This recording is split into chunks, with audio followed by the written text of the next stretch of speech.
Baik, Assalamualaikum warahmatullahi wabarakatuh. Apa kabar semuanya? Semoga semuanya senantiasa sehat selalu ya. Amin ya. Sudah lama banget saya nggak upload konten YouTube, tentunya terkait latihan-latihan soal ujian sertifikasi konsultan pajak A ya. Memang berat ya untuk istiqomah itu, tapi bantu doanya semoga kedepannya saya terus mau belajar untuk istiqomah untuk upload-upload video YouTube terkait perpajakan.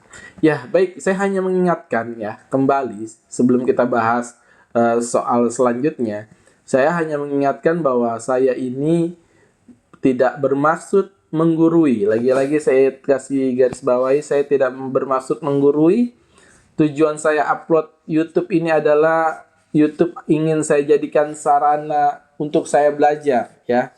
Dengan saya membuat latihan soal lalu saya mengupload ke YouTube, tentunya ini akan menjadi pembelajaran yang berbeda dan sangat mengena tentunya ya. Dan mudah-mudahan di balik itu bermanfaat juga buat teman-teman yang menyaksikan YouTube saya. Lagi-lagi saya sangat mohon masukannya.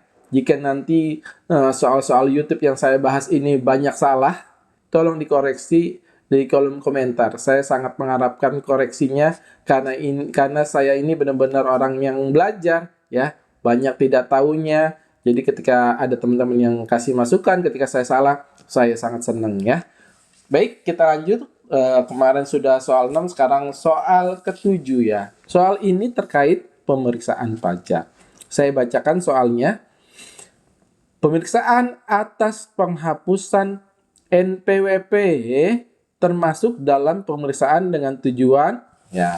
Jadi ini adalah pemeriksaan atas penghapusan NPWP. A.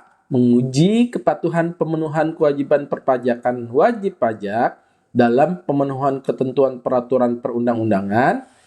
B.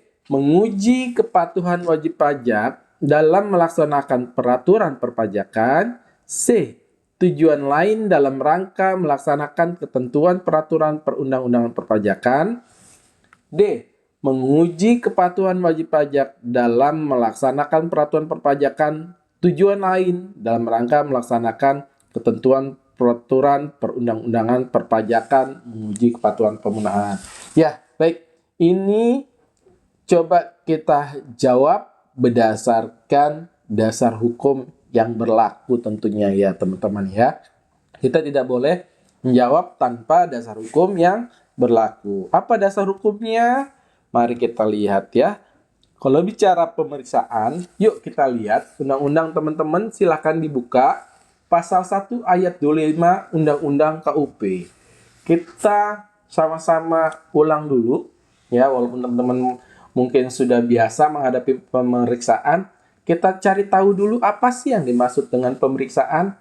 Di dalam pasal 1 ayat 25 Undang-Undang KUP, pemeriksaan didefinisikan sebagai serangkaian kegiatan menghimpun dan mengolah data, keterangan dan atau bukti yang dilaksanakan secara objektif dan profesional berdasarkan suatu standar pemeriksaan untuk menguji kepatuhan pemenuhan kewajiban perpajakan dan untuk tujuan lain dalam rangka melaksanakan ketentuan peraturan perundang-undangan perpajakan.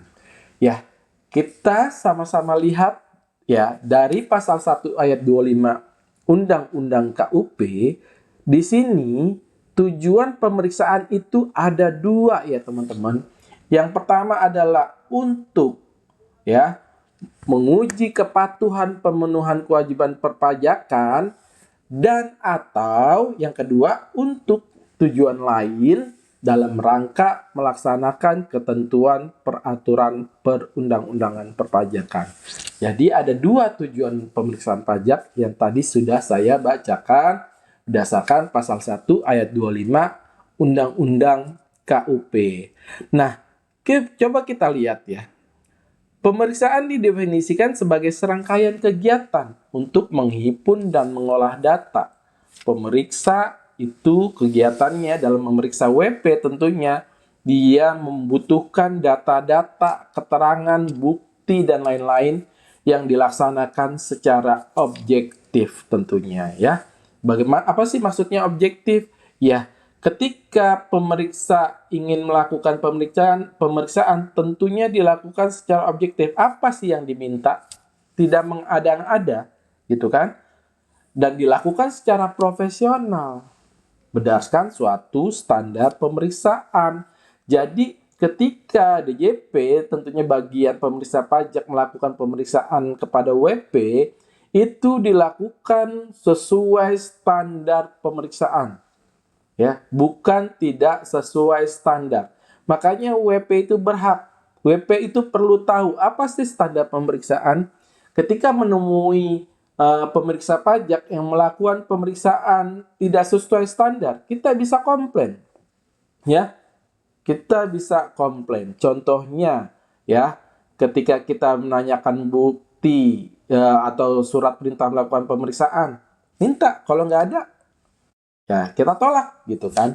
Nah, itu salah satu kewajiban kita, hak kita sebagai WP, ya. Jadi pemeriksa itu wajib melakukan pemeriksaan berdasarkan standar pemeriksaan yang berlaku. Lalu standar pemeriksaan itu seperti apa? Nanti kita bahas. Kita bahas dulu sesuai soalnya tadi. Soalnya kan terkait pemeriksaan atas penghapusan NPWP, ya.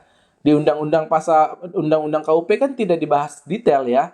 Maka kita lihat di dasar hukumnya. Apa sih dasar hukumnya? Kita lihat, oke. Ya, PMK. PMK yang berlaku saat ini itu kita lihat sebentar. Peraturan Menteri Keuangan Republik Indonesia Nomor 15 Tahun 2025 tentang pemeriksaan pajak. Ya, jadi kalau ngomongin PMK yang terbaru adalah PMK Nomor 15 Tahun 2025 tentang pemeriksaan pajak. Ya, kita lihat ke bawah, ya. Pasal 1 ini terkait dengan istilah-istilah, ya. Sekarang kita langsung lengkap aja ke pasal 2-nya. Pasal 2-nya, ya, terkait kewenangan, tujuan, dan tipe pemeriksaan. Pasal 2 ayat 1, Direktorat Jenderal Pajak berwenang melakukan pemeriksaan yang bertujuan untuk menguji kepatuhan pemenuhan kewajiban perpajakan dan untuk tujuan lain dalam rangka melaksanakan ketentuan peraturan perundang-undangan di bidang perpajakan, ya, sesuai dengan tadi, ya, Undang-Undang KUP, ya. Lalu kita lihat kalau pasal 3-nya ini berisi tentang sebentar.